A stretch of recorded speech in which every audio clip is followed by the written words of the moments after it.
السلام عليكم ورحمة الله وبركاته. أهلا وسهلا بكم في فيديو جديد من قناتكم، قناة أستاذ مصر الأول محمد كريم.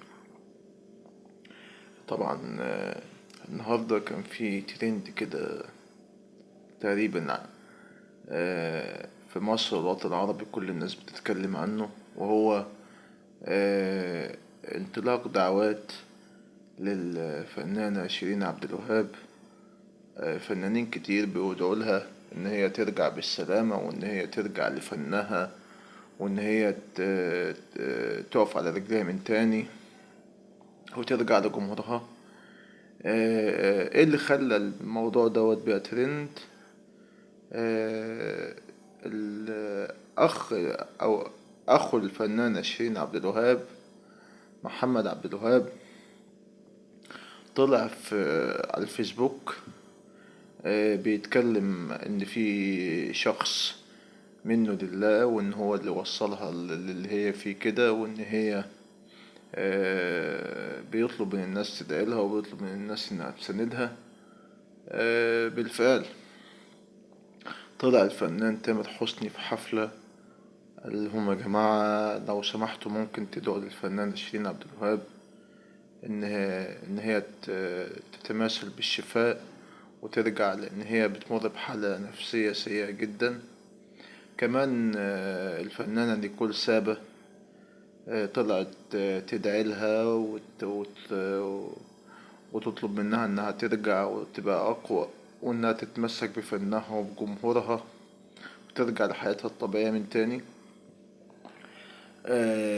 كمان الفنانة او الراقصة دينا طلعت عملت لها فيديو، طلعت تساندها وتقول لها لازم تبقي قريبة من ربنا سبحانه وتعالى، لازم ترجعي لفنك، ولازم يمكن تقريبا أكتر حاجة خلت الموضوع ترند وضرب بالطريقة ديت فيديو دينا.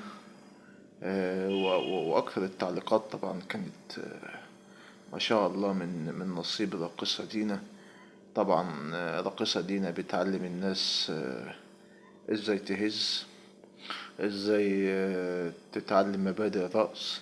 فكانت وبتقول لها كمان في الفيديو انها تتمسك بربنا سبحانه وتعالى وتبعد عن متع الحياة. انا مش فاهم هي تقصد ايه بمتع الحياة، هل هو حسام حبيب؟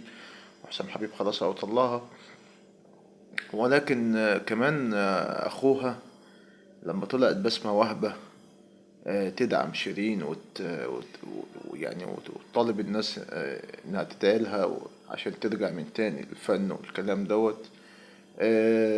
طلع هاجم بسمة وهبة اخوها محمد عبد الوهاب، قال لها حرام عليكي، انت طلعتي تقطعي في شيرين انت وحسام حبيب، ولما آه ولما البرنامج بتاعك اتوقف طلعت تكلميه على الانستجرام، وطلعت انتوا الاتنين تقطعوا فيها. وهو كمان حسام حبيب قال ان هو لما هو اضاف لشيرين لما اتجوزها لان هو علّى من سعرها والكلام ده.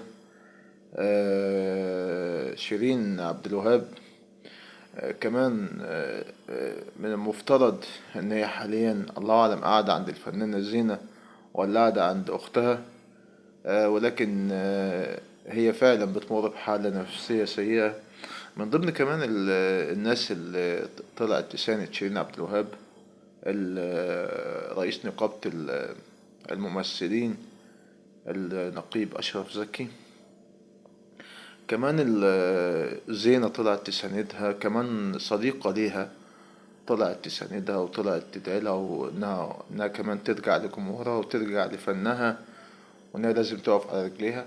وكمان الراقصة أو الممثلة فيفي عبده عملت فيديو مخصوص طلعت فيه تساند أو تدعي شيرين، قالت لها فيه أنا والله مستعدة أجي أقعد تحت رجليك لحد ما تقومي، أنا عايزاكي تبقي متمسكة وتبقي قوية وتبقي صلبة وترجعي تاني لفنك وما يهمكيش أي حاجة وكلام من هذا القبيل.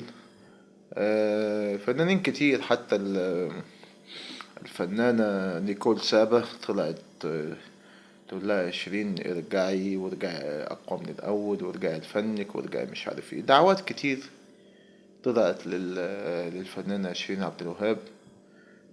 هي فعلا بتمر بحالة نفسية سيئة من بعد طلاقها من المطرب حسام حبيب.